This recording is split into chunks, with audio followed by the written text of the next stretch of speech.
الا بغيتي رمضان دوزيه بلا عيا ومنظم، هذا الفيديو ليك. بسم الله وعلى بركه الله. غادي نشارك معكم بعض من التحضيرات الاوليه ديال رمضان اللي بديت فيها من دابا، اللي كتسهل عليا الوقوف باش نحضر الشهيوات وما نكونش تحت الضغط، باقل مجهود وباقل وقت، وكتساعدني حتى على توفير المصروف. غتكون مختلفه، فيها الخضر المخمره والمصبره، وفيها الصلصه الحاره، وفيها حتى الخضر اللي كتدخل المجمد. خليكم معايا للاخير. اول تحضير اللي بديت فيه، هنا عندي الفلفله، خديت كيلو من الحمراء وكيلو من الخضراء. دابا حاليا كدير الثمن ديالها 6 دراهم. في رمضان كتعرفوا كتغلى، العام اللي فات وصلت حتى لشي 18 درهم. اما هذيك المدوره يعني كتكون مهبره، هذيك تقريبا شي 28 ولا 25 درهم الا بقيت عاقله. كان الثمن ديالها مرتفع بزاف، حيت كتعرفوا الطلب عليها في رمضان وكتكون زايده. قطعتها هنايا دواور على حسب الاحتياجات ديالكم. نتوما كتقطعوا الفلفل على حسب ما كتبغيو نتوما. بالنسبه ليا انا هنايا عندي دواور كنحتاجها للطواجن د الحوت، ولا كتزيدوها البيتزا. وقطعتها حتى على شكل طولي، حتى هي كتنفع بزاف. كديريها في المملحات، كديريها في البيتزا، كديريها في شي طويجنات حتى هي. انتي كتقطعي وكتحطيها في شبيكه، كتقطر باش ما كتلصقش لناش في الفريكو، حيت هذاك الماء فاش كيجمد كيخلي الفلفله كتلصق على بعضياتها. والكميه كبيره غادي نقطعها مربعات، كنحتاجوها في الحشوات، كنحتاجوها في العماره ديال الملوي اولا البطبوط. مهم عندها بزاف ديال الاستعمالات. كيف ما كتشوفوا ركزت على الفلفله وقطعتها على حسب الاحتياجي ليها، بحيث معروف كيف ما قلنا قبل راه معروف كتغلى في رمضان. وخا في الحقيقه انا ما كنحتاجهاش بزاف، حيت كنوع في الحشوات، ولكن ضروري منها. غادي نوجد معكم دابا الحامض المصير. بما انه دابا الوقيته ديال هذا الحامض هذا، كاين اللي كيقول له الحامض البلدي راه معروف، او اللي كيقول له بوصره، كل واحد شنو كيسميه. كيكون اللون ديالو شويه مغلوق وكتكون عنده واحد الريحه مميزه.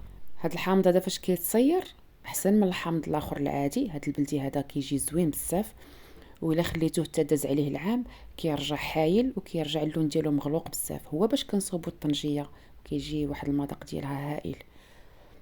هنا خديت واحد القرعه اللي مغسوله مزيان ومعقمه ومنشفه، ما فيها حتى قطره ديال الماء. غادي نحتاج واحد الكميه ديال الحامض على حسب القرعه اللي عندكم. وعندي الملحه الحيه، من الاحسن الملحه الحيه بحيث كتحافظ عليه. كنقطعوه على هذا الشكل هذا، معروفه هاد التقطيعه هذه على شكل زائد، ما كنوصلوش حتى لتحت، كنخليه واحد شويه فيه شد واحد شويه. وغادي نزيد ما بين الفتحات غادي نعمرو بالملحه على هاد الطريقه هذه. وكنبدا كنعمر. هاد الطريقه معروفه، غادي تقولوا زعما ماشي جديده. اي هاد الطريقه هذه معروفه، ولكن لاحظت وعرفت بانه بزاف ديال الاخوات ما كيصدقش معاهم، وانا قلت نشارك معكم حيت غادي نصوبو. قلت غادي نشارك معكم الطريقه ديالي. فاش غادي نبدا كنعمر، ما نخليش الفراغ. الا بنت ليا واخا غير شويه كنزيد كنعمر في الوسط. الا كانت شي حبه عندكم صغيره كتعمروها مزيان على هاد الطريقه هذه. انا كندير الحامض المصير على مراحل. في النهار الاول كتعمروا القرعه بحال هكا، هانتوما كيبان لكم بدا كيطلق داك العصير ديالو. هنا عندي الحامض هذا شويه كنوري لكم، هذا ديال العام اللي فات. شوفوا تبارك الله كيفاش معسل، شفتوا اللون ديالو كيفاش داير. هنا بالنسبه للنهار الثاني غد ليه كتلقاو هذاك الحامض زاد طلق هذاك العصير، وهانتوما بدا كيتناص. بزاف اللي كيدير نفس الطريقه وكيعمر غير هذاك النهار الاول، والماء ما كيعمرش على الحامض، وكيكحلهم من الفوق وكيدغيا كيخسر، اولا كيدير ديك البيوضيه الفوقانيه وكيخسر، ما كيجيش زوين. خاص ضروري يكون هذاك العصير ديال الحامض كيكون مغطي الحامض كامل، يعني ما كيبقاش نهائيا الفراغ. كنبقى نعمر عليها بحال هكا، وكنزيد كنضغط كنعمر ما بين الحبات ديال الحامض، وكنزيد كنضغط على هاد الطريقه هذه، وما كنخليش نهائيا بيناتهم الفراغ. بالنسبه للنهار الثالث كتلقاو القرعه اولا الحامض ديالكم على هاد الطريقه هذه، كيكون قرب يكمل العصير ديال الحامض، قرب يعمر القرعه كامله. كنزيد حامضات اخرين على نفس الطريقه، حتى هما كنفتحهم وكندير فيهم الملحه. هانتوما مع الضغط هذاك العصير كيزيد كيطلع، وصافي. هنا فاش بنت ليا القرعه صافي راه عمرات ما عندهاش فين تزيد الحامض، زدت لها هاد الربوعه هادو حتى هما درت فيهم الملحه، وكتبداي كتغطي حتى كيرجع الماء هانتوما ديال الحامض حتى الفوق، يعني كيبقى لكم سنتيم على القرعه. وكتسدوها مزيان وكتغلقوا الاحكام ديالها وكتخليوها كتجلس لمده ديال 30 يوم حتى ل 40 يوم كيكون واجد.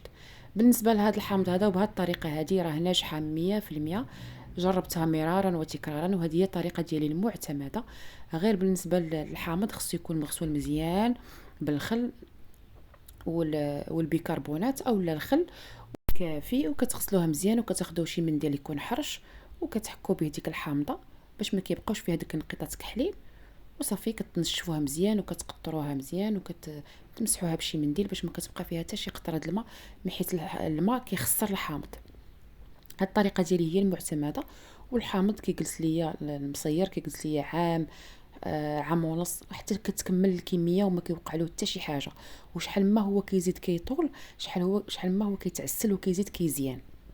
ومن اهم التحضيرات اللي عندي انا واللي كنوجدها خصوصا في رمضان هي هاد الطريقه ديال الخضر المخمره اللي فيها واحد النسبه كبيره ديال فيتامين سي، والبروبيوتيك هي مصدر كبير ديال البكتيريا النافعه، حيت كتعرفوا في رمضان كيوقع لنا عسر الهضم وكتجينا الغازات والامساك بكثره المعجنات اللي كناكلوا. كنصحكم بهاد الطريقه ديال الخضر المخمره، غترتاحوا بزاف في رمضان وما يكونش عندكم الانزعاجات في القولون ديالكم. هنا خديت الملفوف اولا المكور اولا الكرومب، كل واحد شنو كيسميه، خديت الاحمر وخديت الخضر.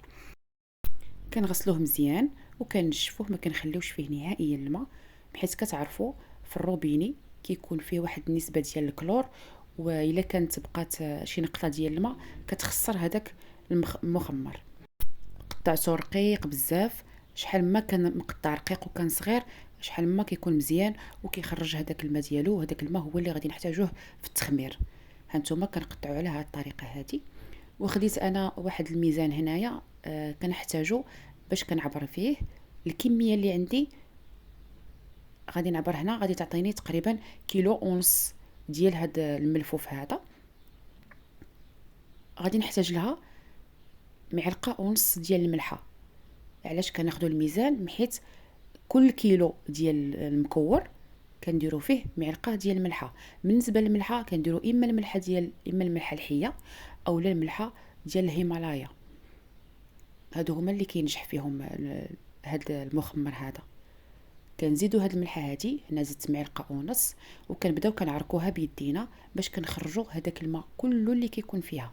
هانتوما على هاد الطريقه هادي كتلبس الملحه في المكور وكيبدا كيخرج هذاك الماء اللي فيه. هنا كيبانوا لي شي حبات غلاضين قطعتهم غلاض وكنزولهم. كنغطيه وكنخليه في الثلاجه ليله كامله، بحيث كيزيد كيطلق هذاك الماء وكيطلق الماء كميه كبيره باش ما نحتاجوش نزيدو فيه الماء. الانيه اللي كنستعملوا فيها اما كناخذوا الدجاج واما الانوكس، الا درتو البلاستيك ما كيصدقش فيها.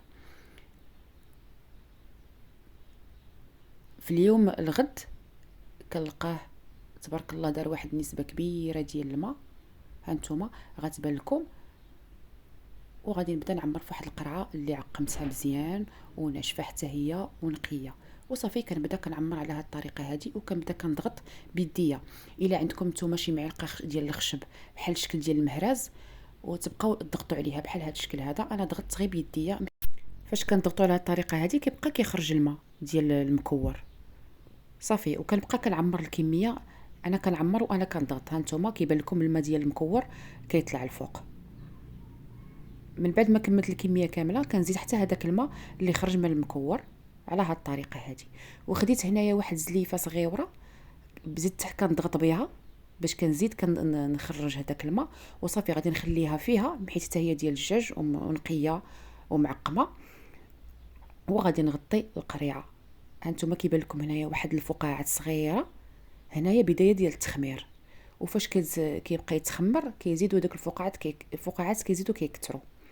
صافي الا كانت شي حاجه في الجناب هكا زايده كنحيدوها وكنغطيه. الاساس هو خص يكون الماء فوق المكور. كنغطيه مزيان ما كيبقاش فيه الهواء، كنخليه في شي بلاصه مظلمه لمده ديال 5 ايام حتى ل 10 ايام كيكون واجد. انا بالنسبه لي غادي نخليه ان شاء الله حتى لرمضان. وديك الساعات كنفتحوه، فاش كنفتحوه كنديروه في الثلاجه وكنبقاو كنستهلكوه. كل معلقه كنديروها كنديروها في شلاضه، كنديروا معلقه في شلاضه. من ديروه في شلاضه ما تزيدوش الملحه حيت هو كيكون مالح. غادي ندوز دابا باش نوجد معكم الهريسه. كتجلس معكم اكثر من شهر، ما كتوقع لها حتى شي حاجه، بلا فريغو، وكتجي بنينه بواحد العطريه اللي كنزيد فيها، كتجي لذيذه بزاف. عندي نص كيلو ديال المزاود، وخديت معاها 3 ديال الحبات ديال الفلفله. هاد المزاود عندي حارين بزاف، وانا ما بغيتش ندير الهريسه حاره يعني كتقطع، تكون شي شويه، حيت كيزيدوها الدراري مع القطنيه وهذا باش كيمكن لك دوزيها باش ما كتجيش قاطعه بزاف. خديت هنايا واحد 2 ريوس ديال الثومه. الهريسه كتبغي الثومه وكتزيد كتلذذها. زدت معاها واحد المعلقه صغيره ديال الثومه، درتها في واحد البرمه والكسكاس اللي غادي تفور، وغادي نغطي عليها ونخليها حتى طيب مزيان مزيان، نعطيها وقتها في الطياب. فاش طيب غادي نخليها تقطر. انا خليتها صوبتها في الليل وخليتها حتى للغد حتى قطرات مزيان باش ما كتكونش فيها نسبه كبيره ديال الماء. درتها هنايا في واحد الهاشوار او لا ميكسور او لا داك الطراب ديال اليد باش كتطحن. بالنسبه للهريسه ما كنحيدهاش انا، حيت كنولي كنصفي فاش كنطحن كنصفي يعني بلا ما تضربوا تماره فيها. والا خفتوا من الحار ديروا ليغو، بالاحسن ديروا ليغات باش ما كيشوطوش اليدين، حيت كتبقى بحال العافيه في اليدين. صافي من بعد ما طحنتها غادي نبدا نديرها هنايا في الصفايه باش كتصفى وكتخرج ما فيها لا زريعه لا قشره. هنا صفيتها في واحد الكاسرونه، وديروها في مقله ولا كاسرونه اللي كان. هانتوما شفتوا كيفاش كتبقى ديك القشره والزريعه الفوق، يعني بلا ما تضربوا فيها كاع تماره. غادي نزيد عليها واحد 2 وريقات ديال سيدنا موسى، وغادي نزيد واحد معلقه صغيره ديال زريعه القزبور، ونص معلقه اولا راس معلقه ديال الكرويه، كتجي بنينه بزاف. وكنزيد هنا الحامض المصير، درت غير هذاك العصير اللي بقى ليا حيت تسالى ليا الحامض. وانتم ديروا اللب ديال الحامضه مكموله. كنخلطوا هذا الشيء مزيان وكنبقاو مع التحريك المستمر على نار مهيله باش ما تحرقناش وتنشف من الماء. جربوا هذه الطريقه ديال الكرويه، راه معروفه بهم التوانسه هما اللي كيديروها، وكتجي الهريسه ديالهم بنينه بزاف. هنا خديت واحد القريعات صغارين اللي مغسولين حتى هما مزيان ومعقمين، وغادي نعمر فيهم الهريسه.